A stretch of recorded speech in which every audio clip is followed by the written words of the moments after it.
comienzo a las actividades de este día escuchando diálogos sobre razonamiento probatorio. Este panel va a estar a cargo de dos integrantes del Departamento de Derecho Judicial, José Virgins, magíster en Magistratura y Derecho Judicial de la Universidad Austral y doctor en Derecho y Ciencias Sociales de la Universidad Nacional de Córdoba, y también por Valeria Antós, magíster en Magistratura y Derecho Judicial de la Universidad Austral y jueza a cargo del Juzgado de Familia número 1 de Pilar, Departamento Judicial de San Isidro, Provincia de Buenos Aires. Usted tiene la palabra.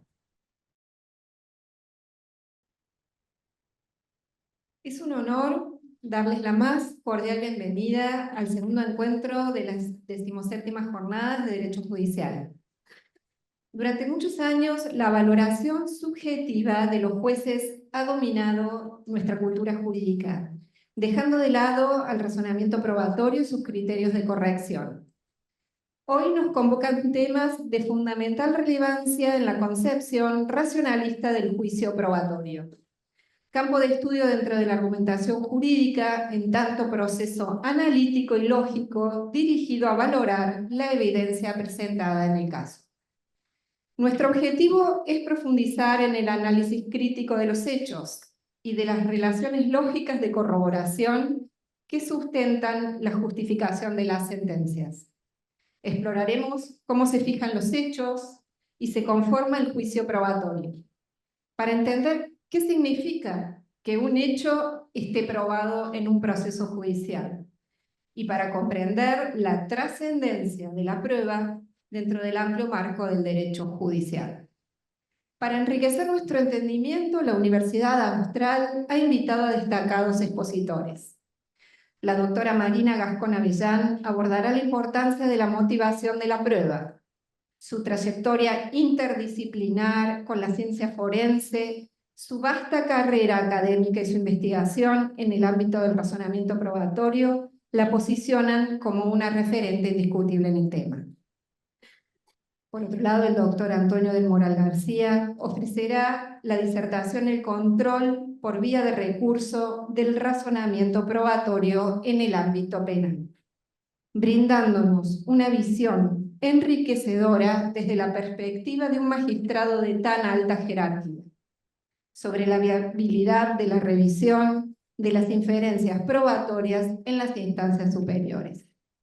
Finalmente, la doctora María Rosa Dabadie compartirá su enfoque sobre la manera de arribar a la verdad en el proceso judicial, como condición necesaria del dictado de la sentencia justa, en una revisión del pensamiento de Miquel Etala.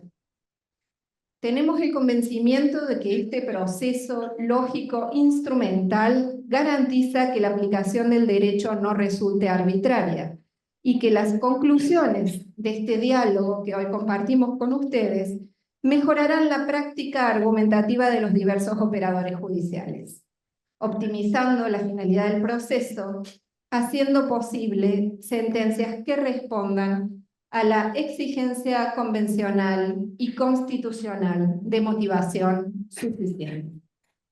Agradecemos a nuestros distinguidos ponentes por su generosidad y a todos ustedes por su presencia y su participación. Al finalizar las exposiciones habrá un breve intercambio de preguntas que podrán ser dirigidas al panel a través de los colaboradores que se encuentran en el salón. Sin más preámbulos, les deseo a todos una jornada fructífera y enriquecedora. Muchas gracias. Vamos a leer el currículum de la doctora Marina Gascón Avellán. Ella es licenciada y doctora en Filosofía por la Universidad Autónoma de Madrid, licenciada en Derecho por la Universidad Complutense de Madrid. También es profesora de Filosofía del Derecho en la Universidad de Castilla-La Mancha, docente en cursos de doctorado y maestrías en diversas universidades, entre ellas Oxford, Turín, Génova, en Chicago. Es directora del Máster de Derecho Sanitario y Bioética de la Universidad de Castilla-La Mancha del año 2003. Tiene numerosas publicaciones, libros, artículos en áreas, obviamente, filosofía política, justicia constitucional, bioética y argumentación jurídica. Específicamente en relación al razonamiento probatorio, en su primer rol importante fue Los hechos en el derecho, bases argumentales de la prueba, y su última publicación, Además de la verdad, defensa de los derechos cuando se buscan pruebas, del año 2021. También ha desarrollado diferentes colaboraciones interdisciplinarias. Su último trabajo en esta línea es The Prevention and Education, The Path of Better Forensic Science and Evidence, publicado por Evidential Legal Reasoning de la Universidad de Cambridge. Es miembro de la Academia de Ciencias Sociales y Humanidades de Castilla-La Mancha. Ha participado en numerosos comités, conferencias internacionales. También ha recibido diversos reconocimientos de sus aportes a la filosofía del derecho, a la bioética, a la argumentación jurídica, y habitualmente imparte cursos de capacitación judicial en relación a diversos aspectos de bioética y argumentación jurídica. Doctora Marina Gascón Avellán tiene la palabra. Bueno, buenas tardes a todos. Muchísimas gracias antes que nada a María Rosa Dabadie y a Rodolfo Vigo por la invitación a participar en estas jornadas de Derecho Judicial de la Universidad Austral. Y gracias también por permitirme compartir este panel con personas tan cualificadas como el magistrado Antonio del Moral y María Rosa Dabadie. Y con todos ustedes, por supuesto. Bueno, las jornadas, el título de las jornadas son Desafíos actuales de la correcta argumentación jurídica, y como este panel está dedicado a la prueba, al razonamiento probatorio, pues a mí me ha parecido que uno de los desafíos fundamentales, si no el fundamental, quizás no me atrevería a decir tanto, aunque casi sí lo diría, tiene que ver, en mi opinión, con la correcta motivación de la prueba, es decir, con la necesidad de motivar la prueba en serio. Yo creo que es un desafío importante porque lo que está en juego es, en primer lugar y sobre todo, poder controlar bien la corrección de la decisión, la justificación de la decisión, pero también derivadamente poder minimizar el riesgo de error. Es verdad que la corrección de la decisión probatoria no elimina por completo, claro que no, el riesgo de cometer errores, entre otras cosas porque la justificación es siempre relativa al conjunto de elementos de los que disponemos y porque el juicio sobre los hechos es un juicio de radical incertidumbre y, por tanto, una decisión puede estar bien justificada y ser errónea, pero yo creo que podríamos estar de acuerdo en que cuando las decisiones probatorias están bien justificadas, el riesgo de cometer errores disminuye. Como tenemos muy poco tiempo, voy a ir rápido a las 2 o 3 ideas que quería compartir con ustedes. Empezaré recordando, aunque sea brevemente, por qué es importante motivar la prueba y motivarla además en serio. Bueno, motivar es exponer públicamente las razones que justifican una decisión, ¿no? Por tanto, la motivación es un ejercicio de publicidad, pero es también un ejercicio de justificación. Es un ejercicio de publicidad que de alguna manera contribuye a legitimar el ejercicio de la jurisdicción. Esto Jeremy Bentham ya lo observaba muy claramente hace ya mucho tiempo, ¿no? Él decía que lo que menos se debe temer de los jueces son los poderes discrecionales que solo se les confía con la condición expresa de que motiven el uso que hacen de ellos, ¿no? Y él decía, ese freno, esa obligación es suficiente porque les deja a ellos toda la responsabilidad. Pero motivar es no solo un ejercicio de publicidad, sino de publicidad de razones justificatorias. Es un ejercicio de justificación que expresa, por tanto, y este es quizás su ADN, ¿no?, la sumisión a límites del ejercicio de la jurisdicción. Calamandrei, ¿no?, otro de los grandes en estas cuestiones, calificaba muy acertadamente, creo yo, a la motivación como el signo más importante de racionalización de la función judicial. Visto así, la motivación es, y esta suele ser su caracterización más extendida, pues una garantía frente a la arbitrariedad, por varias razones, ¿no? Porque la obligación de motivar empuja al órgano que motiva a racionalizar su propia decisión, es decir, quien toma una decisión a sabiendas de que después va a tener que motivarla, va a tener que justificarla, pues estará más inclinado a adoptar esa decisión sobre la base de elementos racionales y no a adoptarla frívolamente o arbitrariamente, ¿verdad? En segundo lugar, y esto entronca con la disertación o con el tema sobre el que va a disertar el magistrado Antonio del Moral, porque la motivación, una motivación seria, permite y facilita el control jurídico de la corrección de la decisión a través del sistema de recursos legalmente previstos en cada sistema, ¿no? Y también porque la motivación pues, permite el control público o ciudadano de la decisión, ¿no? Un control difuso pero potente también que impulsa a los jueces y tribunales a adoptar decisiones racionales, decisiones que después estén en condiciones de justificar con buenos argumentos, con buenas razones justificatorias. Y como decía, además de una garantía de la arbitrariedad, como decía antes también, pues la motivación contribuye a minimizar el riesgo de cometer errores. Es decir, tiene un objetivo, por así decir, epistémico o jurídico, en el sentido de que contribuye a garantizar la corrección de las decisiones, pero también un sentido garantista, minimiza la posibilidad de cometer errores judiciales. Como instrumento contra la arbitrariedad, pues la obligación de motivar es consustancial al Estado de Derecho, es decir, a esa ideología jurídica enemiga del ejercicio arbitrario del poder y, por tanto, también del poder judicial, del ejercicio arbitrario del poder judicial. Precisamente por eso es una obligación que está plenamente normalizada, diría yo, en el Estado constitucional. De hecho, los sistemas jurídicos constitucionales suelen reconocerla y además la mayoría de ellos suelen reconocerlas, aparte de legalmente, también en el propio nivel constitucional. Y lo que yo creo que es todavía más importante, por vía de jurisdicción constitucional, sobre todo, se ha interpretado que su falta o insuficiencia constituye una violación del debido proceso, ¿no? Una violación de la tutela judicial efectiva. Bueno, la obligación de motivar las decisiones estrictamente jurídicas, las decisiones normativas o interpretativas, como queramos referirnos a ellas, se ha convertido ya en un punto incontestable en todos nuestros sistemas jurídicos. Y los tribunales, con independencia de si nos parece que la cumplen esta obligación con mejor o peor fortuna, pero suelen cumplirla.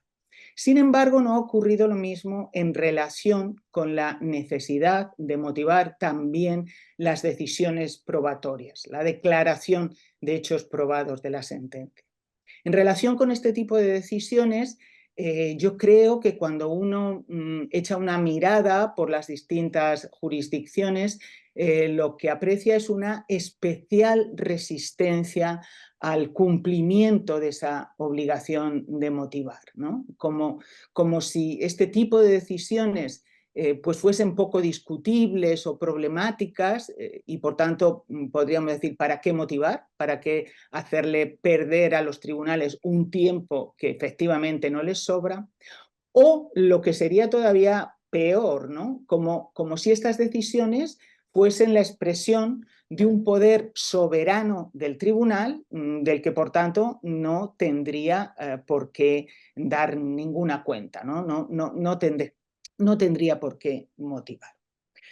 Sea cual sea la causa que haya detrás de esta resistencia a la obligación de motivar la prueba, lo cierto es que se trata de un fenómeno sorprendente, ¿no? Un fenómeno sorprendente, sobre todo si tenemos en cuenta, como decía antes de alguna manera el introductor a este panel, que en los últimos tiempos los estudios epistemológicos de la prueba que se han desarrollado con muchísima fuerza entre nosotros, pues han puesto de relieve algo que por lo demás es obvio, ¿no?, para cualquiera que esté familiarizado con la práctica de estas decisiones, como son todos ustedes, ¿no? Y es que las decisiones sobre prueba son tan problemáticas o más que las decisiones jurídicas, que las decisiones sobre el derecho, que son un tipo de decisiones que se mueven siempre, podríamos decir, en un espacio de incertidumbre, ¿no? Y que, por tanto, arrojan simplemente resultados probabilísticos, ¿no? Resultados que no pueden ser, no deberían ser leídos prácticamente nunca en términos de certeza absoluta. En definitiva, todos estos estudios han puesto de relieve que estas decisiones constituyen actos de poder, de un enorme poder, del que por tanto hay que estar dispuesto también a dar cuenta. Son decisiones, en suma, que deben ser motivadas para que puedan ser fiscalizadas. Esta especial resistencia al cumplimiento del deber de motivar las decisiones probatorias me parece a mí que se refleja en una serie de prácticas de motivación, avaladas además por una serie también de doctrinas doctrinales o jurisprudenciales que les dan respaldo, una serie de prácticas de motivación que en mi opinión no son aceptables porque debilitan o incluso frustran por completo el sentido de la obligación de motivar como garantía frente a arbitrariedad.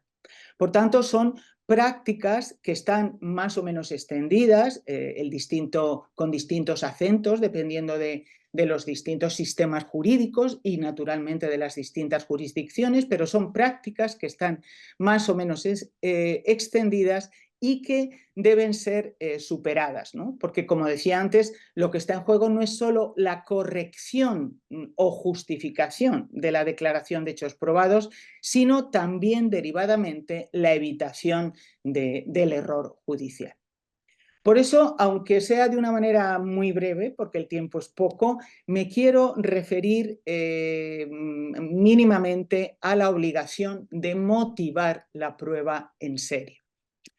Bueno, motivar la declaración de hechos probados de la sentencia consiste en expresar las razones que la justifican, ¿no? Esto es motivar. Consiste en mostrar cómo, a partir de los actos de prueba practicados, se llega racionalmente a esa declaración, ¿no? En definitiva, consiste en mostrar que esa declaración de hechos probados es el resultado de un proceso de decisión racional. De hecho, la motivación puede verse como la otra cara o el reflejo de ese proceso de decisión racional.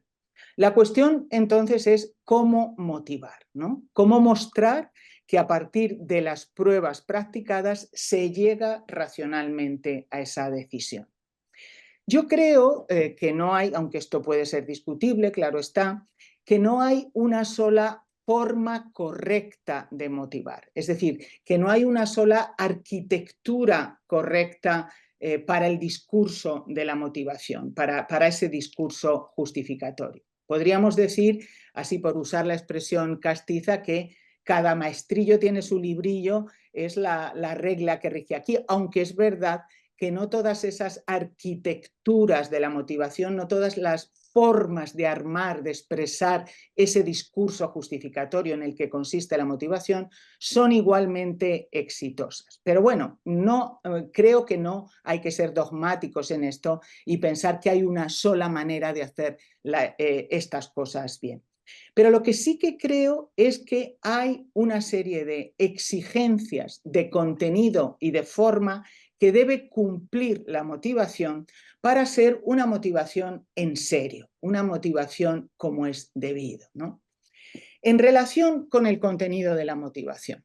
Bueno, la motivación tiene que ser un discurso justificatorio que se oriente a mostrar que la declaración de hechos probados de la sentencia es, como decía, el resultado de un proceso de decisión racional. Y como decidir racionalmente consiste, digámoslo resumidamente, en valorar primero individualmente las pruebas, es decir, en atribuirles valor probatorio a cada una de las pruebas practicadas, en valorar conjuntamente después esas pruebas y en decidir finalmente si el resultado de esa valoración conjunta es suficiente a la luz de las exigencias del estándar de prueba vigente en ese tipo de decisiones de que se trate, puesto que decidir racionalmente es esto, motivar esa declaración de hechos probados de la sentencia consiste en dejar constancia de qué, pues de los actos de prueba que se han practicado, de los elementos de prueba que proporcionan, es decir, qué informaciones o qué datos o qué pruebas relevantes arrojan esos actos de prueba, el valor probatorio que se les ha asignado a cada uno y los criterios de valoración que se han utilizado para ello, es decir, por qué se les asigna ese valor, lo que tiene que ver con acreditar la fiabilidad de esas pruebas y la solidez del razonamiento que las conectan con la hipótesis que se está pretendiendo probar. Y después habrá que explicitar cuáles son los hechos principales que están probados y no probados y por qué los consideramos probados o no. Por tanto, para cada hecho principal que se considere probado o no probado, debe explicitarse toda la cadena de razonamientos que conducen a esa afirmación, ¿no? Y por tanto, aquí habrá que hacer consideraciones o usar argumentos del tipo de cuántas pruebas corroboran esa hipótesis y cuál es su valor probatorio, si existen contrapruebas y en caso de existir, si han sido o no desmentidas, si existen contrahipótesis y en caso de existir, si han sido o no desmentidas, cuál es la consistencia o la coherencia y la verosimilitud de esa hipótesis, es decir, los argumentos racionales para sostener para atribuir un determinado valor, es decir, un determinado grado de probabilidad a la hipótesis que estamos sometiendo a prueba. Y por último, finalmente, habrá que decir también, habrá que justificar también por qué entendemos que esa decisión cumple el estándar de prueba vigente o por qué entendemos que no lo cumple, lo que sea, ¿no? Esto en relación con el contenido. Pero yo creo que en relación, que la motivación tiene que cumplir también una serie de requisitos de forma, el discurso justificatorio en que consiste la motivación tiene que cumplir una serie de requisitos de forma sin los cuales ese discurso pierde su capacidad justificatoria y su capacidad de instrumento contra la arbitrariedad. En concreto, destacaría 3 requisitos de forma. El primero de ellos, la exhaustividad. La motivación tiene que ser lo suficientemente exhaustiva como para permitir trazar, es decir, rastrear o traquear, como se dice hoy en día, todo el razonamiento que ha conducido a la decisión que hemos adoptado, ¿no? No tiene que haber saltos lógicos decisivos que impidan seguir todo ese razonamiento exhaustivo. En segundo lugar, el discurso de la motivación tiene que ser un discurso completo. Es decir, tiene que ser un discurso en el que se examinen y se motiven todas las pruebas practicadas. Las pruebas que versan sobre un hecho principal, pero también las pruebas que versan, es decir, la valoración que se ha hecho sobre las pruebas que versan sobre un hecho secundario cuando este hecho secundario constituye la base para conducir a un hecho principal. Hay que explicitar también cuál es la valoración que se ha hecho de las pruebas indirectas, pero también cuál es la valoración que se ha hecho y por qué de las llamadas pruebas directas, particularmente de las pruebas de naturaleza personal. Hay que motivar también las pruebas que han sido valoradas positivamente, pero también las que han sido valoradas negativamente.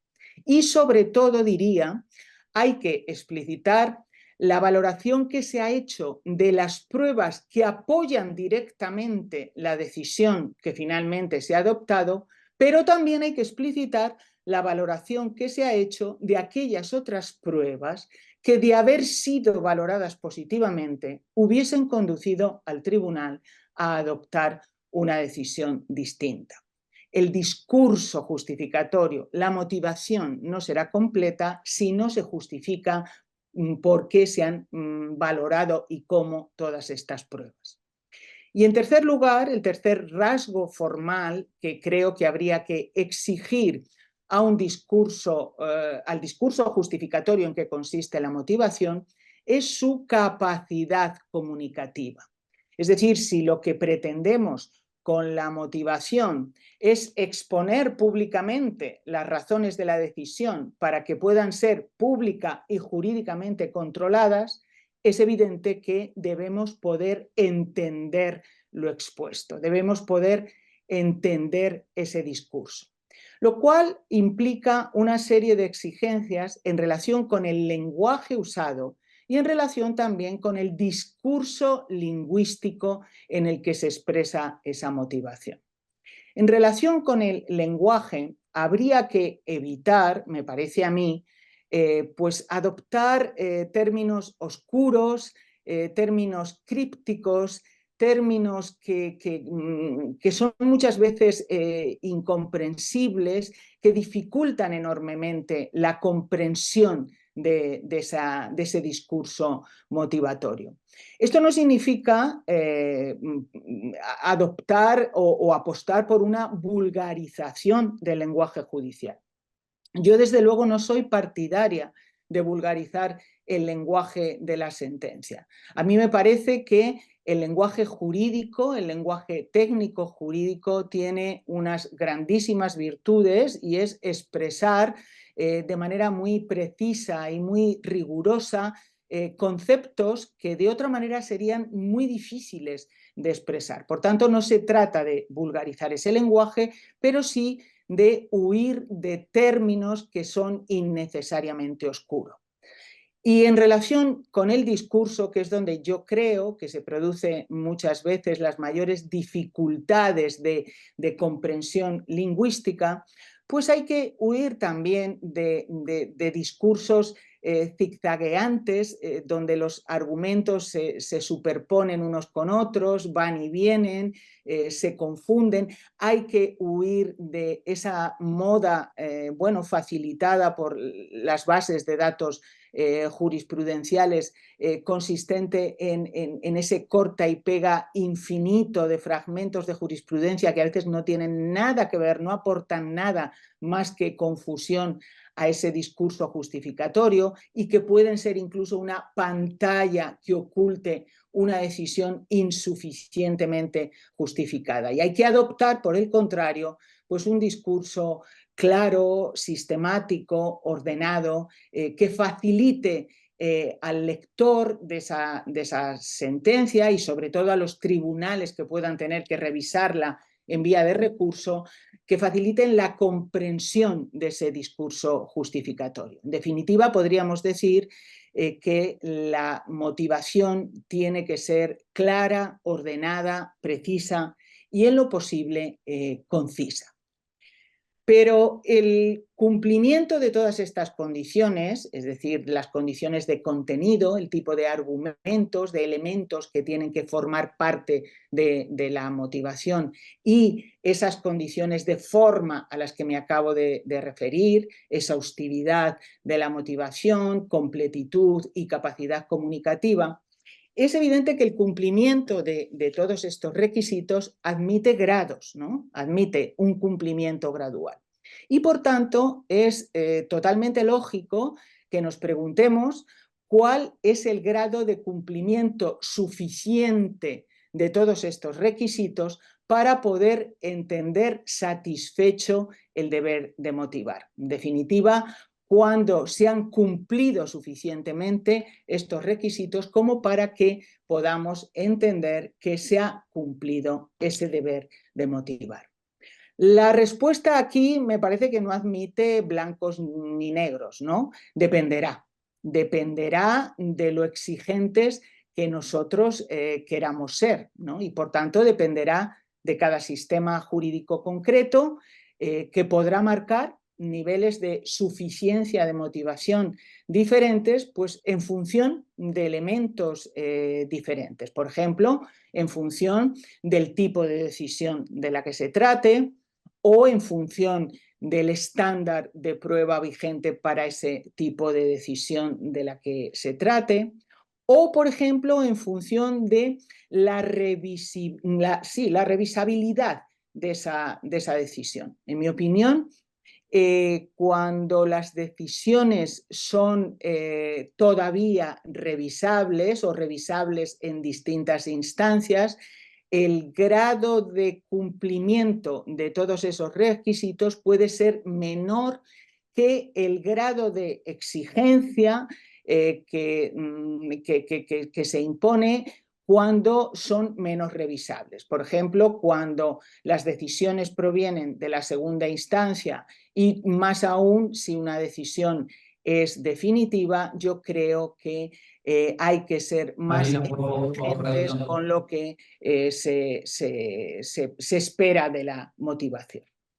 Esta es una tarea que yo creo que debe ser hecha en cada sistema jurídico, debe ser hecha doctrinal y jurisprudencialmente. Pero aunque exista ese desafío, yo creo, en todo caso creo que podemos decir que hay prácticas de la motivación que en todo caso son insuficientes. Son insuficientes o son casos de motivación insuficiente porque arruinan ese objetivo de lucha contra la arbitrariedad, que es lo que se pretende con la exigencia de motivar. Que hay una serie de prácticas que a mí me parecen insuficientes, las mencionaré y con esto acabo. Por ejemplo, algunas prácticas de la motivación tácita o implícita, algunas prácticas de la llamada motivación por remisión, otras prácticas de motivación seleccionando pruebas, la motivación debilitada o inexistente de las pruebas de naturaleza personal, muchas de las prácticas de motivación de las pruebas periciales, hoy lo que yo llamaría motivación minimalista, pero que ya me quedo aquí. Creo simplemente que habría que superar todas estas prácticas, que no me ha dado tiempo a exponer, más que a mencionar, para cumplir con los objetivos del deber de motivar. Nada más. Muchas gracias. Muchísimas gracias, Marina, por tu excelente intervención. Y previo a pasar al segundo expositor, queríamos, por las preguntas, que se las pasen por escrito a Milagros y a Catalina, que andan por ahí dando vueltas, para formularles a los exponentes. Ahora seguidamente va a exponer el doctor Antonio Almoral García, que va a ser presentado por Valeria Antos.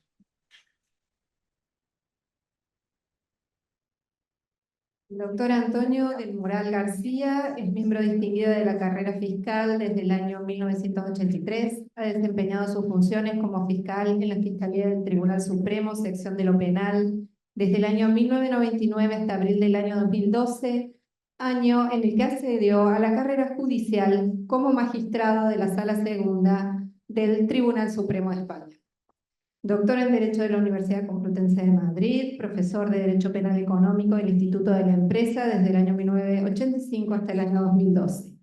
Es director de la colección de estudios de Derecho Procesal Penal de la Editorial Comares, coordinador de la revista de Derecho Penal de la Editorial Cepín, desde su creación hasta el año 2012, integrante del Consejo Editorial de múltiples otras colecciones.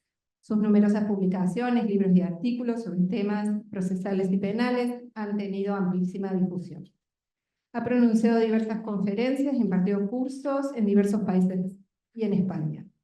Ha participado en conferencias en Brasil, Polonia, Guatemala, Uruguay, Honduras y en otros países, patrocinados por AESI, Banco Mundial y el Consejo General del Poder Judicial. Fue ponente en la International Medical Device Industry Compliance Conference en Londres en el año 2011. por designación tanto del Consejo General del Poder Judicial como de la Fiscalía General del Estado. Ha dirigido cursos dentro del plan de formación continuada en miembros de la carrera judicial y fiscal. Fue miembro de la comisión de expertos formada para la elaboración de un borrador de Código Procesal Penal que fue presentado en enero del año 2013, labor por la que fue galardonado con la Gran Cruz de San Raimundo de Peñafort. Académico correspondiente de la Real Academia de Legislación y Jurisprudencia, es miembro electo y presidente de la Comisión de Ética Judicial desde julio de 2022, entre múltiples tareas. Nos honra, doctor, contar con su presencia en este panel. Sí, muchas gracias a la Universidad Austral y muchas gracias especialmente a los responsables, a los culpables de que esté aquí Rodolfo Vigo, María Gottinoni, María Rosa Dabadí, y además me felicito porque hoy me convierto en multireincidente. En nuestro derecho penal español existe la agravante de reincidencia, que yo ya la cumplí. En el año 2017 intervine por segunda vez en estas prestigiosas jornadas. La primera vez fue en el año 2014 y ahora alcanzo el grado de multireincidente, según el artículo 66, si no recuerdo mal, de nuestro Código Penal.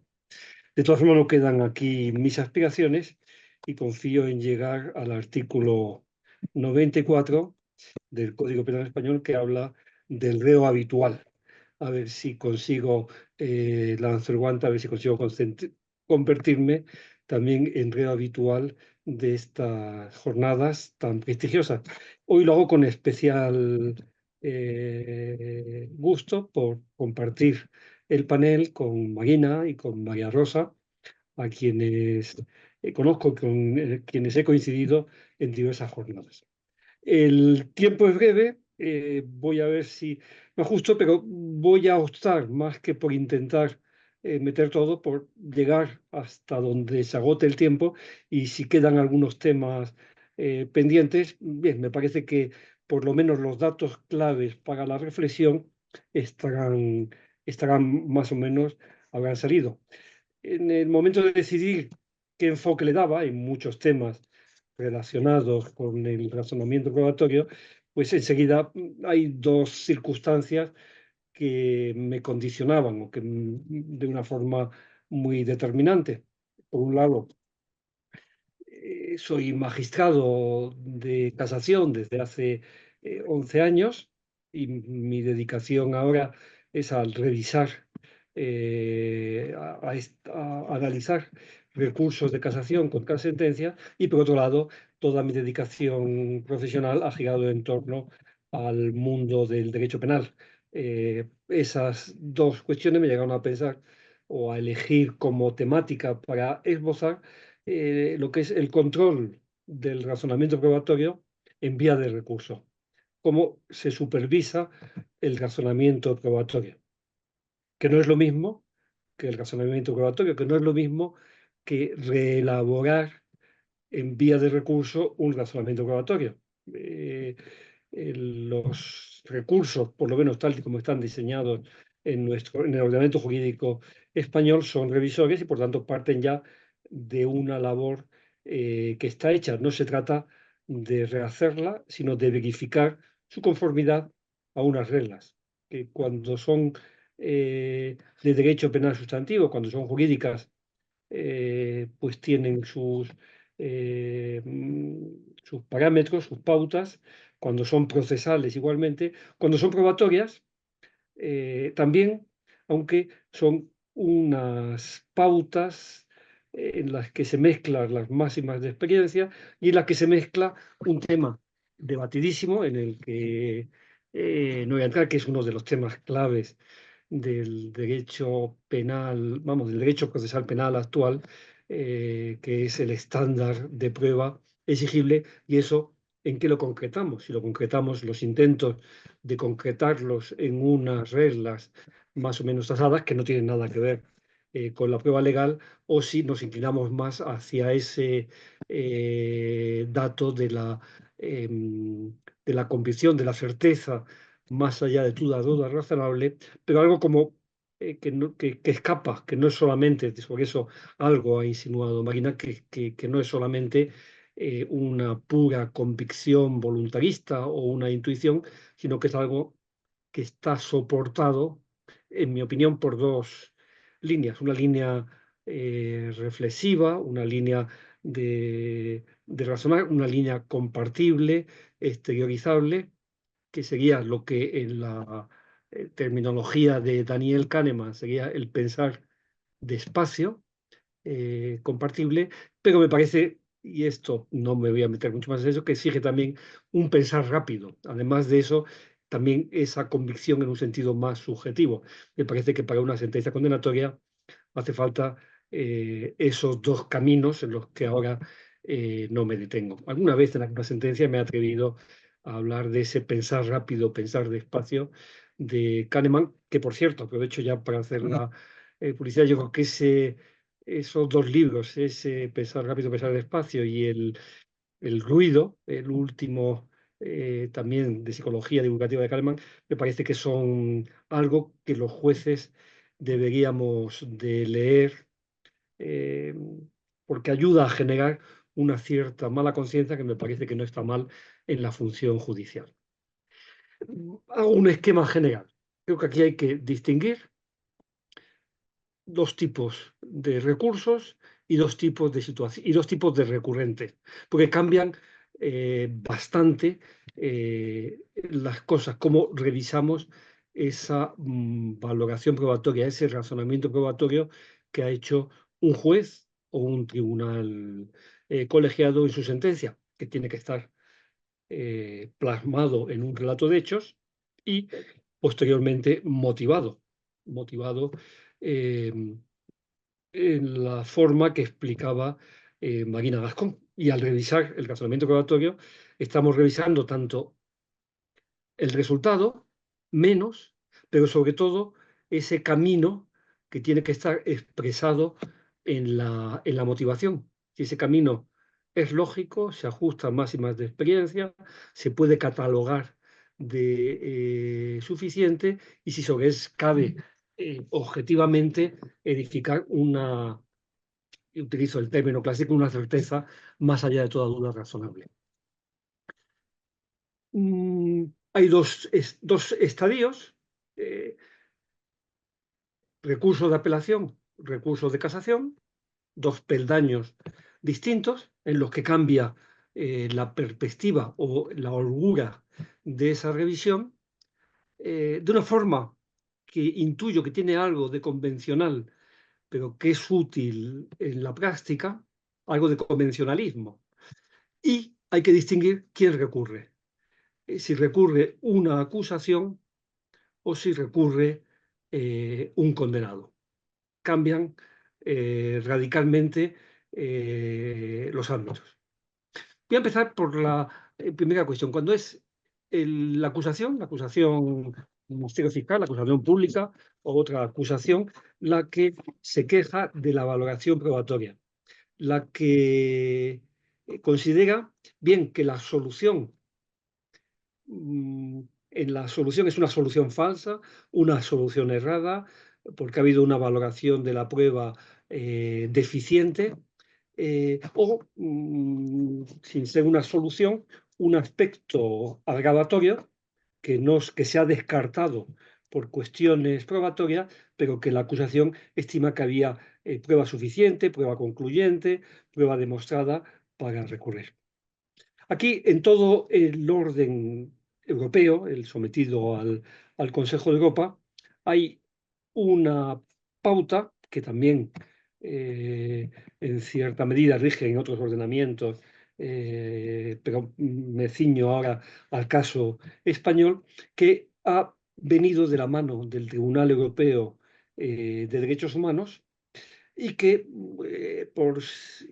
sin andar mucho recreándome en la génesis de esa jurisprudencia, se concentra en una máxima. No cabe revocar una sentencia absolutoria o agravar una sentencia condenatoria por razones probatorias por un tribunal que no ha presenciado con contradicción, con inmediación, con publicidad, la prueba. Eso se ha convertido en un dogma. Creo que hay buenas razones para compartir la bondad de esa idea, y por tanto eso ha generado en toda Europa y en nuestro país, a raíz de que el Tribunal Constitucional recepcionase esa doctrina del Tribunal Europeo de Derechos Humanos, la idea de que las sentencias absolutorias, o sea, de que un tribunal no puede condenar por primera vez ni apreciar dar por probada una aseveración fáctica perjudicial para el acusado sin haber presenciado la prueba sobre lo que se basa ese dato, esa aseveración, esa hipótesis fáctica que se da por acreditada. Por tanto, eso significa que por vía de recurso no se puede condenar, que las sentencias absolutorias por razones probatorias o que las cuestiones beneficiosas para el reo por razones probatorias no son atacables por vía de recurso. Este estado de cosas, que ya digo, en nuestro país empezó en 2002 con un pronunciamiento del Tribunal Constitucional y que siguió evolucionando y creciendo. Al principio se resistían muchos matices, pero muchas condenas, una secuencia de condenas de España por este tipo de condenas por parte del Tribunal de Derechos Humanos ha llegado a convertirlo en un dogma. En un dogma que ha pasado, que ha pasado a la ley, como explicaré ahora brevemente. Ante ese, y tiene su sentido porque condenar por vía de recurso al final supone someter 2 veces a juicio, que un tribunal que no ha apreciado la prueba se adentre en las fuentes de prueba para llegar al pronunciamiento condenatorio. Al final ahí tiene bastante del doble juicio al que se somete a una persona, de darle una doble oportunidad, digamos, a la acusación. Ante esa disyuntiva, los ordenamientos nacionales, por lo menos en España, surgieron dos vías posibles de solución. Una, que es la que en parte está implementada en Alemania, que sería decir, bueno, vamos a hacer que el recurso se convierta en un nuevo juicio, en que ante una situación de esta, pues la acusación pueda reproducir nuevamente toda la prueba ante el Tribunal de Apelación para que el Tribunal de Apelación pueda corregir esa supuesta o hipotética falsa absolución. El sistema este, yo ya anuncio, vamos, no me gusta, no es que se reproduzca el juicio, es otro juicio distinto por 1000 razones, y el Tribunal Español, el legislador español lo desechó y optó por un sistema mixto, por un sistema híbrido, el cual expongo con cierto detalle, que en él algo tuve que ver en la medida en que en el 2015 se llevó a un texto legal una parte de lo que era ese borrador de proyecto de Código Penal del año 2013. En esa comisión pensábamos que la idea de blindar totalmente las sentencias absolutorias frente a un recurso del fiscal creaba un escenario psicológicamente excesivamente decantado hacia soluciones en asuntos especialmente complejos, en asuntos económicos, delitos de defraudación tributaria, grandes organizaciones criminales. La idea de un juez o de un tribunal que frente a una sentencia, frente a un juicio complicado, sabe que el decir creo que las pruebas son insuficientes, al final no me ha convencido del todo, y saber que eso supone que ya esa sentencia está completamente blindada, nos parecía que perjudicaba globalmente el sistema. En esto hay un experimento que hace Kahneman, pero no voy a explicarlo porque sería distraerme demasiado. El sistema de recursos, también en materia probatoria, me parece que en cualquier ordenamiento tiene dos funciones. Una próxima, inmediata, que es solucionar una decisión equivocada en un asunto concreto, y otra función que es más institucional, que es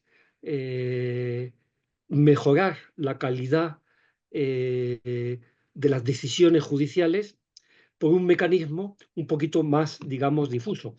Lo explico o intento explicarlo con una hipótesis efectivamente exagerada. Si pensásemos en un sistema en que no caben recursos contra las sentencias que dictan los tribunales, no cabe ningún recurso, y pensamos en ese mismo sistema, en que caben los recursos, pero hipotéticamente resulta que las sentencias dictadas en los tribunales de instancia son tan buenas que pocas veces se recurren y cuando se recurren sistemáticamente son confirmadas. Al final tenemos dos sistemas en que en los dos casos las sentencias son las mismas, son las que han puesto los tribunales de instancia. Pero me parece que la calidad del segundo sistema, la calidad de los pronunciamientos va a ser mucho mejor en el segundo sistema, porque de una forma, digamos, y yo eso lo experimento, me he autoanalizado de una forma más subliminal, más tal. Yo cuando dicto sentencias no estoy pensando en si el Tribunal Constitucional me las va a echar abajo o no, o si eso, no estoy necesariamente pensando en ello, pero sé que está ahí latente la doctrina del Tribunal Constitucional y un tribunal de apelación sabe que está latente la doctrina del Tribunal Supremo y que eso puede llegar y por tanto mejora la calidad de las sentencias. Yo creo que si se hubiese dejado el sistema, la prohibición de recurrir cuando la sentencia es absolutoria por razón a las acusaciones, me parece que eso comportaba un peligro de psicología judicial, que tampoco es pensar mal necesariamente de los jueces, es una inclinación psicológica, y por eso se llegó a un sistema intermedio que pergeñamos entonces, que es el sistema que indirectamente nos dice algo de cómo que tienen que razonarse probatoriamente, hacer el razonamiento probatorio en las sentencias absolutorias. Cuando el fiscal o una acusación no está conforme con ese pronunciamiento absolutorio, con ese pronunciamiento favorable, la ley abre la posibilidad de acudir en apelación, pero con una importante modulación. Leo, cuando la acusación alegue, esto es la ley española a partir de 2015, en algo que estaba en ese anteproyecto, en ese borrador que nunca llegó a ser un texto positivo. Cuando la acusación alegue error en la valoración de la prueba para pedir la anulación de una sentencia absolutoria o el agravamiento de la condenatoria, será preciso que se justifique, y dice, solo puede recurrir cuando justifique la insuficiencia o falta de racionalidad en la motivación fáctica. También las sentencias absolutorias tienen que motivarse probatoriamente y la motivación muchas veces será no tengo motivos para condenar, pero eso hay que explicarlo analizando las pruebas que se han practicado. Será preciso que justifique la insuficiencia o la falta de racionalidad en la motivación fáctica, o el apartamiento manifiesto de las máximas de experiencia, o la omisión de todo razonamiento sobre alguna o algunas de las pruebas practicadas que pudiesen tener relevancia o cuya nulidad haya sido improcedentemente declarada. Por tanto, esto se criticaba, dice, bueno, en el caso concreto, y la experiencia lo demuestra, muchas veces cuando se anula una sentencia por estas causas de falta de motivación, se devuelve para que se ponga nuevamente la sentencia. La ley luego no se corrige el pronunciamiento. El Tribunal de Apelación jamás va a condenar y el Tribunal de Casación jamás va a condenar. Sencillamente va a anular la sentencia, bien ordenando que se reelabore la sentencia enriqueciendo la motivación o subsanando los defectos esos fácticos, pues una prueba indebidamente anulada, que vuelva a dictarse sentencia valorando esta prueba, o que se explique por qué no se dice nada sobre 3 testigos que parecían corroborar la hipótesis condenatoria, o por qué se ha omitido, se devuelve para que se motive, y con el matiz de que ahí tiene el tribunal que conoce el recurso, el tribunal después tiene la posibilidad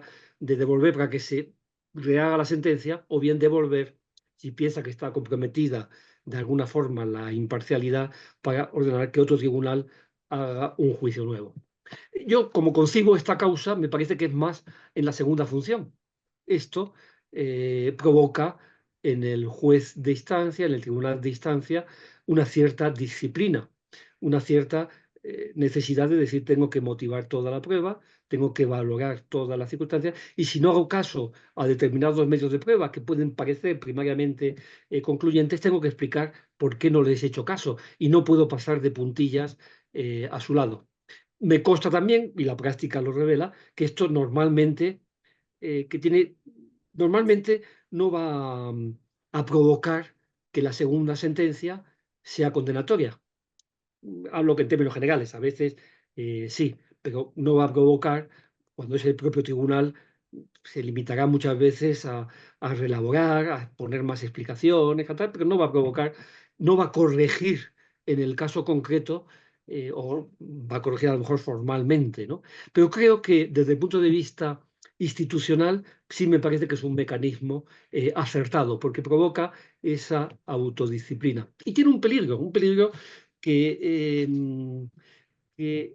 para el que se puede ejemplificar con una reciente sentencia del Tribunal Constitucional que saca a la luz algo que pasa muchas veces. La sentencia 72/1994 de 7 de mayo, es una sentencia reciente de nuestro Tribunal Constitucional, que desvela algo que yo he visto, vamos, que he visto, y que a veces es la tentación del Tribunal Superior, que es, en lugar de controlar que a esa solución se ha llegado de una forma razonable, se ha llegado después de valorar todas las pruebas, porque subsistía una duda razonable, por mínima que fuese, y por mucho que, pues que el Tribunal Superior caiga en la tentación de él inmiscuirse en las fuentes probatorias, volver a valorar la prueba, y en el caso de llegar a la conclusión, que me parece que es un camino que debe estar atento para no emprender, en el caso de llegar a la conclusión de que él hubiese condenado, pues anular por falta de motivación. Y no es la sentencia esta del Tribunal Constitucional a que aludía antes, anula una sentencia de un tribunal de apelación que había echado abajo una solución por un delito contra el medio ambiente, diciendo que la motivación no era racional. Y para explicar eso, pues se metía él a examinar todas las fuentes de prueba y a explicar por qué había datos que permitían llegar a la condena. Eso no es lo que se puede hacer frente a una sentencia absolutoria. Solo corregir esos, digamos, razonamientos incompartibles por nadie, eso que contradice una máxima de experiencia, o un silencio clamoroso sobre algunos medios de prueba evidentes. Esto rige para la apelación y rige también para la casación. En la casación no hay motivo similar, pero por el mecanismo de la tutela judicial efectiva se puede llegar a las mismas consecuencias. Por tanto, recursos de la acusación por razonamiento, vamos, pidiendo la revisión del razonamiento probatorio, solo pueden abocar nunca a una condena o a un agravamiento. Solo pueden abocar a una orden de anular para que se subsane esa incompletitud de los aspectos formales.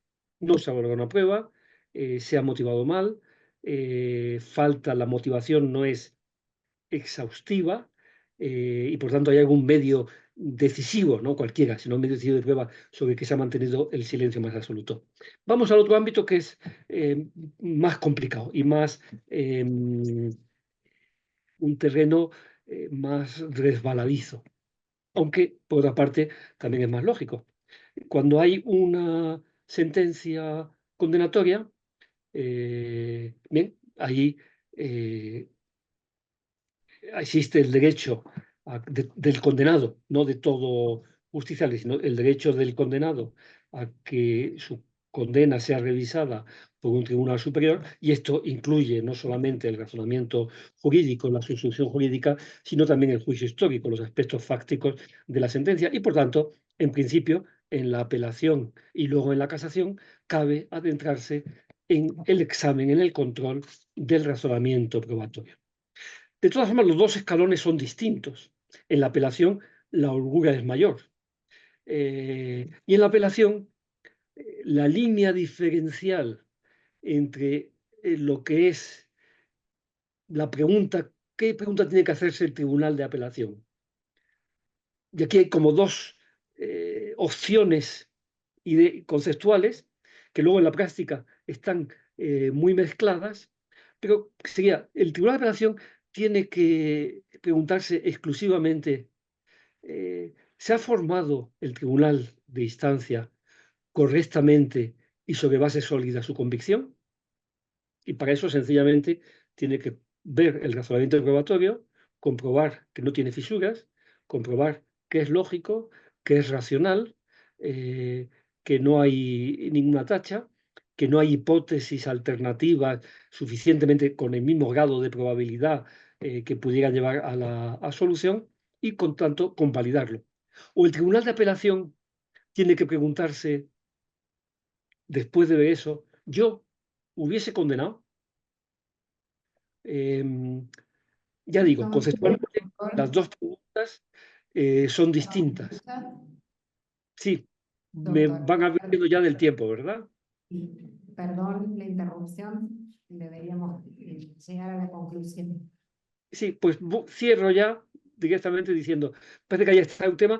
Yo soy partidario de pensar que lo que tiene que controlar es el razonamiento probatorio, pero que inevitablemente eso lleva al final a pensar también en sus propias convicciones, y lleva también a no mitificar lo que es la inmediación. No basta decir el tribunal de instancia me dice que se ha creído la testigo y por tanto pues eso pues es una cosa razonable, se ha creído la testigo si yo tengo razones por las que había que dudar de ese testimonio y el tribunal no las ha ido despejando. En casación, el escalón es el mismo, o la función es la misma. Lo que pasa es que aquí ya no es una revisión global de la valoración probatoria, sino exclusivamente lo que estaría, lo que podría ligarse a la presunción de inocencia. Aquí hay algo de artificio en limitar la presunción de inocencia, pero eso es un tema tan interesante como largo y por tanto es imposible de abordar. Espero que para las 22ª jornadas o 23ª jornada de Derecho Judicial quede pendiente este tema. Muchísimas gracias por la atención. Seguidamente vamos a presentar a María Davade.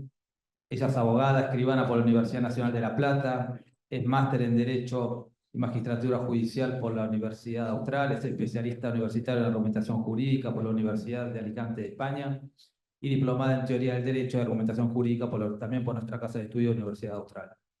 Queremos contarles que ella se desempeñó como abogada litigante durante casi 20 años, fue jueza de primera instancia en lo civil y comercial en el Departamento Judicial de La Plata e integró la Cámara de Apelación en lo Civil y Comercial en el Departamento Judicial de Dolores, en la provincia de Buenos Aires, hasta el año 2022. Fue coordinadora académica de la Maestría en Magistratura y Derecho Judicial de la Universidad Austral durante 10 años y ha coordinado diferentes diplomados. También se ha especializado en argumentación jurídica, en el estudio de los hechos y en la prueba y en materia probatoria. Y en la actualidad también se desempeña como profesora en la maestría de Magistratura y Derecho Judicial en la Universidad Austral, también en la maestría en Derecho Procesal en la Universidad Austral, y en la maestría de Argumentación Jurídica en la Universidad Nacional del Litoral y Universidad de Alicante en España. Y por último, queríamos destacar que es la actual presidenta de la Asociación de Graduados de la Facultad de Derecho de la Universidad Austral. María, tenés la palabra. Gracias, José. Buenas tardes a aquellos que no he saludado. Agradezco a Rodolfo y a María, a quienes me unen estrechos vínculos desde hace mucho tiempo, por no decir muchos años, y a todos los integrantes del Departamento de Derecho Judicial por haberme invitado. Es un placer integrar este panel, pero es un desafío porque, imagínense, lo voy a compartir con Marina Gascón y con Antonio del Moral. Le agradezco a Valeria y a José la colaboración que me han estado prestando hasta este momento. Voy a alertar al auditorio porque lo tenemos al profesor Lalán y ayer estuvimos hablando algunos temas, me parece, estuve después en el regreso a casa conversándolo con Rodolfo, y después del cambio de opiniones terminé con tos, la verdad. Tengo testigos de eso. Pero bueno. No, por favor. Entonces, ¿por qué digo alertarle al auditorio? Porque es probable que algunos de los conceptos que ustedes piensen que están en las antípodas de lo que dijo el profesor Lalán, pero si nos ponemos a pensar un poquito, van a ver que no están así. Muy bien. El razonamiento probatorio, que es nuestro tema, en estos días ha llegado a tener una gran difusión. Hay maestrías en derecho probatorio, pero en verdad hace mucho tiempo y bajo distintos rótulos que venimos trabajando el tema. Hoy voy a reafirmar o intento reafirmar algunos conceptos y voy a agregar otros para reflexionar sobre esta cuestión que es vital para dictar la decisión justa, con ningún o el mínimo error posible, como dice Marina, que ya lo he dicho hace unos minutos. No hay duda tampoco de la importancia que tiene argumentar sobre la prueba y sobre los hechos. Tengamos en cuenta que razonar es argumentar, y argumentar es garantía de decisión justa y de la legitimación de los decisores, como dice Alexis. Es una opinión que comparto y la he expresado en otras exposiciones. Hace un tiempo, el profesor Vigo me indujo, acá hago un paréntesis, cuando digo indujo, ustedes saben cómo es, hasta el más estricto convencimiento. Me indujo al estudio de la prueba judicial y en particular de la prueba pericial desde una perspectiva epistemológica. En ese momento me pregunté, ¿qué podía decir de la prueba, además de lo que ya habían dicho autores de la talla de Tarufo, de Marina, de Susan Hack, Larry Laudan, y entre nosotros Falcón, el mismo amigo querido Carlos Carbone? Pero acá estamos, recogí el guante y hoy puedo sostener que aún hay temas que se deben de continuar estudiando en relación a la prueba judicial y a la argumentación de la prueba. Ya no desde una mirada procesalista que resulta insuficiente, sino desde una mirada vinculada con la filosofía jurídica y la epistemología. Cuando hablamos de razonamiento probatorio, nos referimos al conocimiento de una forma de razonar de un modo correcto sobre la prueba, para evitar el error judicial. En otras palabras, es una forma de argumentar, de dar una respuesta clara sobre la prueba que se ha producido en un proceso judicial determinado. Cuando digo respuesta clara, me refiero a que, por medio de los argumentos, el decisor exprese el valor, lo remarco, que otorga a cada medio de prueba producido en el expediente, tarea cotidiana para los jueces. Es así que ya no tenemos dudas, ya no podemos cuestionar que se debe de argumentar, no solo sobre el derecho, sino también sobre los hechos y sobre la prueba, que es la herramienta que nos permite conocerlos. Es el puente que nos lleva a elaborar un enunciado fáctico asertivo en la decisión final. Acá quiero destacar el Código Iberoamericano de Ética Judicial, redactado por los profesores Atienza y Vigo, lo ponemos siempre en orden alfabético para no tener problemas internos. En el artículo 22 dice: el juez debe motivar sus decisiones tanto en materia de hechos como de derecho. Por su parte, la Corte Suprema de la Nación reafirma esta norma ética en la doctrina fijada en el fallo Casal del año 2005. Les recomiendo a los alumnos la lectura del fallo Rojas, que continúa con este precedente, año 2019, sobre, puntualmente, valoración de los testimonios. El tema del panel nos pone frente a una realidad indiscutible. Las normas procesales sobre prueba, aún en los códigos más modernos, la doctrina procesal, aún la más actual, son insuficientes para dar todas las respuestas que el razonamiento probatorio requiere. Me refiero a la exigencia argumentativa, para evitar, como vengo diciendo, el error de decisión. Hay temas como el de la verdad en su vínculo con la valoración de la prueba, el de la elección de la hipótesis, el de la fijación de los estándares de prueba, que no se han desarrollado lo suficiente en su aplicación en la práctica de la magistratura. El modelo cognoscitivista nos lleva a superar una serie de escalones y de conformación de premisas, hasta llegar a la decisión final. Entre esos escalones, ya casi al final del proceso, debemos elaborar un juicio, al que podemos llamar juicio de verdad o falsedad. Yo lo puedo llegar a llamar, y así a veces lo hago, juicio de probabilidad prevalente, en términos de los estándares que se aplican en el derecho civil, en el proceso civil. Con esa expresión, probabilidad prevalente, se hace referencia al tipo de verdad que se intenta conocer. Una verdad objetiva, pero relativa, que tiene como base la valoración de los medios de prueba producidos en la causa. Además, una verdad que va a ser una y única para ese proceso. Esa verdad debe ser detallada. Quiero decir que debe estar justificada analíticamente. Es la única forma en que nos va a proporcionar la mayor información posible sobre la valoración de la prueba y la toma de decisión final. Esto tiene mucho que ver con la apelación, con el recurso. Si partimos de la conclusión a que arriba Tarufo cuando dice que la verdad es condición necesaria de la decisión apropiada, legítima y justa, nos está diciendo lisa y llanamente que si la valoración de la prueba nos va a dar como resultado la verdad de los hechos del caso, la sentencia va a tener estas características y no otras. Va a ser apropiada, va a ser legítima y justa.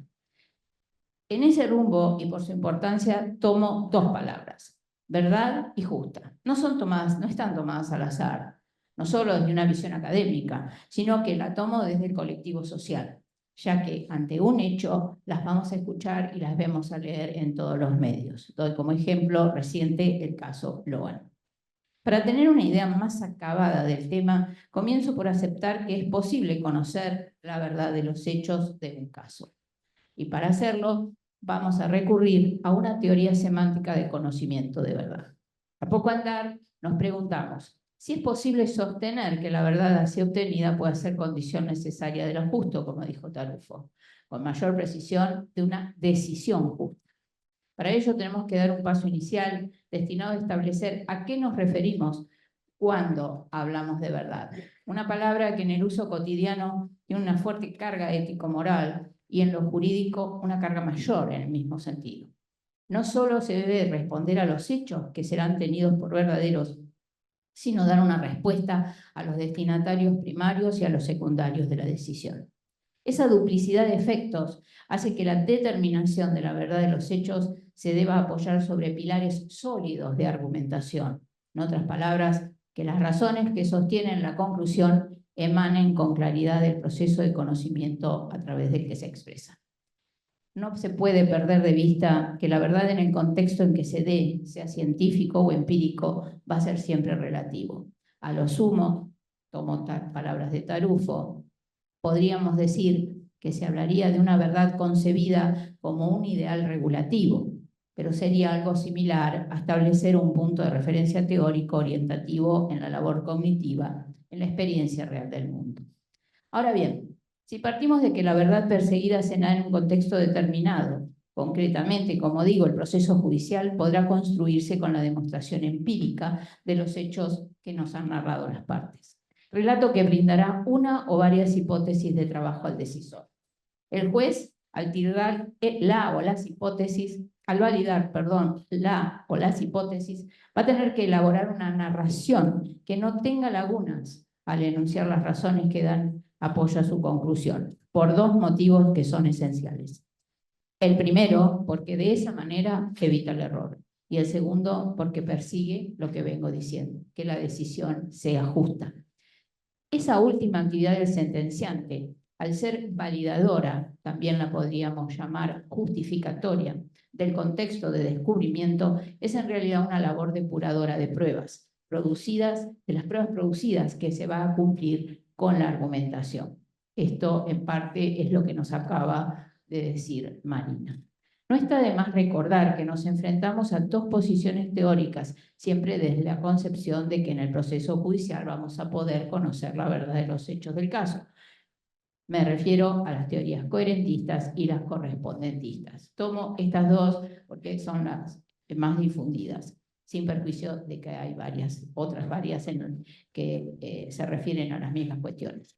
Tengamos en cuenta que el concepto de verdad por correspondencia que propicia Tarufo vio la luz con el pensamiento aristotélico que recibiera el nombre de verdad como adecuación o como correspondencia.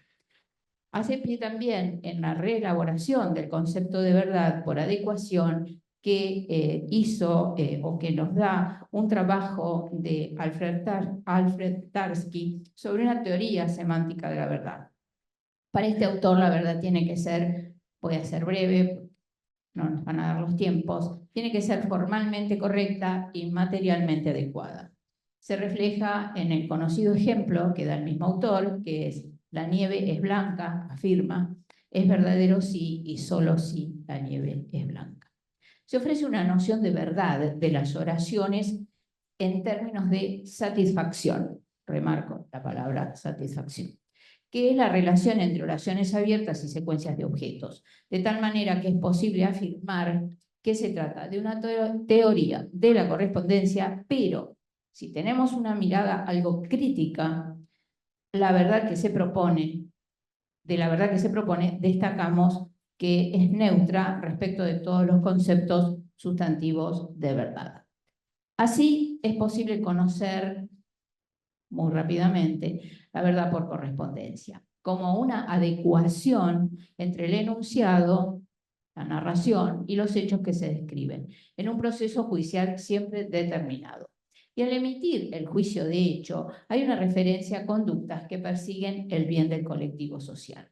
Entonces, cabe preguntarse si en la verdad así determinada es posible sostener que se trata de un conocimiento o saber teórico únicamente, porque no se evidencia que se pueda trasladar en forma automática ese modo de conocer a un conocimiento o saber práctico. No obstante que el proceso en el que está inserto es conocimiento jurídico.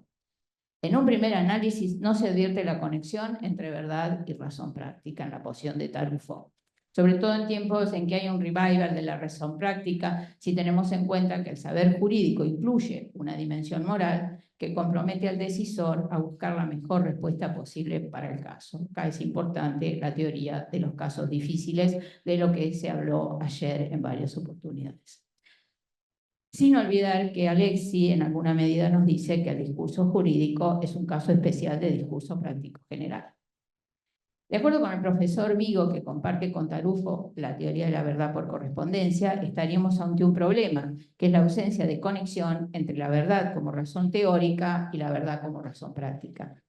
No habría una justificación en el modo de conocer la verdad de los hechos, aunque el autor italiano tendría una posición defensista de la razón práctica, dialógica o dialéctica. Tarufo dice también que la verdad por correspondencia no es solo una verdad teórica o especulativa, sino que es una verdad válida para cualquier verdad y no solo para la idea teórica o imaginaria. Agrega que cuando él se refiere a la verdad por correspondencia en la determinación de los hechos del juicio, no está ante la búsqueda de una verdad absoluta. Acá podríamos ver que puede haber una contradicción con lo que ha venido diciendo en su obra, sino que se trata de razones suficientes para creer que el hecho narrado se corresponde, pruebas mediante, con la realidad empírica. Y en cuanto a la calificación de una conducta, sostiene que por ser un juicio de valor no puede ser verdadero ni falso, por lo tanto lo deja de lado. Entiendo que Tarufo con esa respuesta se aleja de Tarski, porque en el concepto que el último instala se formula una definición o concepto de verdad en términos de satisfacción, en tanto exista relación con el mundo real. Pero no se advierte cómo se puede realizar la verificación empírica, que es lo que se evidencia como recurso en la obra del autor italiano, excepto que y esto lo cierro rápidamente, que la satisfacción en la referencia a Tarski sea identificada como verificación empírica. Para reflexionar sobre la verdad judicial como razón teórica o práctica y su vinculación, desde mi punto de vista debemos recordar que la verdad de los hechos de un caso es condición necesaria de la decisión justa. Afirmación que nos coloca en el ámbito de la ciencia jurídica, y esto es conocimiento práctico, es saber práctico. Esto no lo podemos discutir. En modo alguno es posible sostener que es conocimiento especulativo. Se trata de conductas humanas a las que se regula con justicia, de acciones, de decisiones humanas, es decir, objetos que hacen a una realidad concreta. De allí que no sea posible dejar de lado la teoría de razón práctica como saber directivo, y menos aún relacionar la verdad por correspondencia con la verdad relativa, sin atender a la operabilidad, que es esencial al saber jurídico en tanto saber práctico. Si volvemos al punto de partida, también nos vemos compelidos a vincular la verdad con lo justo de la sentencia, originándose un vínculo entre esa verdad que serviría para todas las verdades según Tarufo, a una verdad vinculada con el conocimiento saber práctico prudencial, agregamos ahora el prudencial, que es vinculación con la aplicación del derecho a un caso concreto. También nos interesa el bien como valor, que se vincula con el saber ético-moral, en tanto su nexo con lo justo. Fin de la pretensión de Tarufo, ¿se acuerdan? Ya que la sentencia debe ser justa con pie en la verdad como condición necesaria, dijo. Y no nos queda más que sostener que existe un vínculo entre moral y derecho. Trasvasando esa posición, podríamos sostener que el fin de lo justo tiene una unión inescindible con el saber práctico. No es posible separar moral y derecho, porque el fin de este es el bien comunitario, es el bienestar del colectivo social. Y es la verdad práctica la que determina el derecho si requiere de un apetito recto, dice en una de sus obras el profesor Vigo. Para comprender el concepto de verdad por correspondencia en el modelo de Tarufo, reitero, teniendo como eje la verdad condición necesaria de la sentencia justa, habría que considerar que se trata de un saber práctico prudencial, en tanto conocimiento jurídico, una calificación inescindible de lo moral, y no solo un conocimiento de la verdad semántica de correspondencia con un criterio implícito de verificación empírica. La verdad, así construida, nos da confianza en el resultado, en tanto saber práctico prudencial, aunque la certeza que arroja puede cambiar frente a determinadas circunstancias. Acá yo tendría que contarles el caso que nos lo trae la Quinate, cuando, que lo comenta el profesor Vigo en todas sus clases, creo, él me va a desmentir si no es así, ¿qué sucede si nos dan un arma en depósito y cuando nos la piden que nos sea devuelta, el fin de la devolución es para matarnos? Entonces, nosotros allí, ¿cuál sería la respuesta que emerge? Es la negación a dar el arma, porque aunque el saber práctico prudencial es prescriptivo, hay casos como el del ejemplo en que no se debe cumplir ante la implicancia moral que conlleva. Para terminar, de ese modo se puede ver la existencia de un vínculo entre verdad teórico-especulativa y verdad como conocimiento práctico prudencial, con superación del marco cognoscitivista que nos impone el criterio de verdad que se instaló. Hay un conocimiento de los hechos con el halo de lo justo que demanda la sentencia. Y ese justo se ha de verificar en el caso a caso, obra de los jueces. Muchas gracias.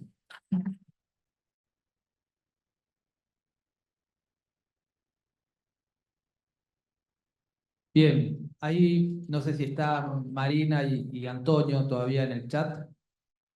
¿Están conectados? Antonio y Marina. Bueno, tenemos una pregunta para cada uno de ustedes. Vamos a empezar por Marina. Bien, en orden cronológico. La pregunta es, ¿qué opinión tiene sobre la jurisprudencia que establece que los jueces no están obligados a ponderar una por una la prueba agregada a la causa, sino solo aquellas estimadas conducentes para fundar las conclusiones? Bueno, muchas gracias a quien haya formulado la pregunta.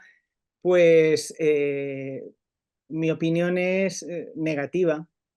De hecho, aunque no me ha dado tiempo a desarrollar un poquito más, una de esas prácticas sobre la motivación a las que me refería como deficitarias y que deben ser superadas consiste justamente en eso, en aquellas sentencias en las que se motiva la decisión probatoria adoptada simplemente explicitando la valoración que se ha hecho de las pruebas que directamente apoyan esa decisión, pero omitiendo toda referencia a aquellas otras pruebas practicadas que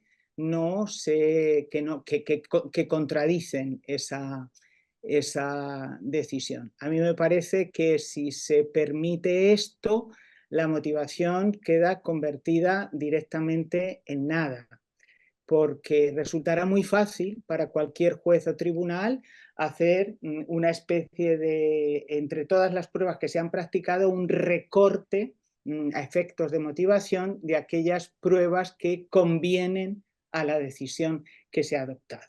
Esto no me parece que pueda considerarse en ningún caso una suficiente motivación de la decisión. Muchísimas gracias, Marina, por tu explicación clara, concisa, brillante. Y esta pregunta para Antonio. La pregunta es la siguiente. ¿No pone en crisis al recurso? De vuelta. ¿No pone en crisis al recurso de casación tal como fue pensado en la Francia revolucionaria abrir la revisión a las premisas fácticas? Sí, sí, la respuesta es sí. El recurso de casación ha evolucionado mucho. Vamos a ver, en nuestro país, en España, cómo está ahora la casación es fruto de una evolución histórica que a lo mejor se entiende con eso un poquito más. Efectivamente, la casación en su función inicial era nomofiláctica, aplicación del derecho. Bien, lo que sucedió en España es que cuando se produjo el cambio al régimen constitucional, existía un sistema de única instancia de, en los juicios graves, en los juicios por delitos graves, única instancia, que era la casación. Y por tanto, no había posibilidad de una revisión probatoria del condenado. En cambio, en los delitos menos graves sí que existía la apelación, en que la condena se revisaba en apelación. En casación había solamente una puerta estrechísima, que era la revisión por error en la valoración de la prueba documental exclusivamente, porque se entendía que el documento lo ve un magistrado de casación, lo mismo que lo ve el magistrado de instancia. Pero en todo lo que era prueba testifical, prueba deductiva y tal, había como ese mito de la inmediación. Bien, eso no era sostenible y eso provocó, a impulsos del Tribunal Constitucional, que presunción de inocencia, derecho constitucional, fuese alegable en casación. Y produjo una revolución y un cambio muy benéfico en lo que era la práctica de los tribunales. Se empezó a exigir la motivación de la prueba, a valorar, a no bastar con decir me ha convencido, creo que es culpable, y a que todo eso se revisase luego en casación. Esa extensión de la casación es fruto de que no había apelación. Y la casación se convirtió en el sucedáneo o en el paliativo de la falta de apelación a través de la presunción de inocencia, hasta punto en que incluso por la vía de la presunción de inocencia se llegaba a veces a una revisión probatoria amplia. Desde el momento en que se ha implantado la doble instancia, año 2015, ya existe una apelación antes de la casación, se están invirtiendo los términos. La casación está volviendo a sus cuarteles de invierno, digamos, aunque manteniendo ese foco sí, creo que hay que mantenerlo, que es la presunción de inocencia, no una revaloración probatoria, un tal, pero sí la presunción de inocencia, la motivación y tal, y la apelación tiene que ensancharse y funcionar como tal. Hay una resistencia por los tribunales de apelación y funcionar como una eso. Y de facto, en la casación ahora llegan muchos menos motivos por presunción de inocencia porque ya han sido filtrados en la apelación. Ya es difícil que un asunto así, que sea violación de la presunción de inocencia, haya trasvasado ese filtro de la apelación. Pero efectivamente eso no se corresponde con la casación clásica, pero yo creo que hombre, en España ha sido muy beneficioso esa perversión del modelo ortodoxo canónico de la casación, ha sido muy benéfico y ahora quizás llega el momento de reentroncar un poquito con la tradición porque ya hay segunda instancia, ya hay una segunda instancia plena. Perfecto, Antonio, muchísimas gracias por tu respuesta. Y bueno, entre todos queríamos agradecerles a Marina, Antonio y a María por sus exposiciones y darles a ellos un fuerte aplauso para cerrar el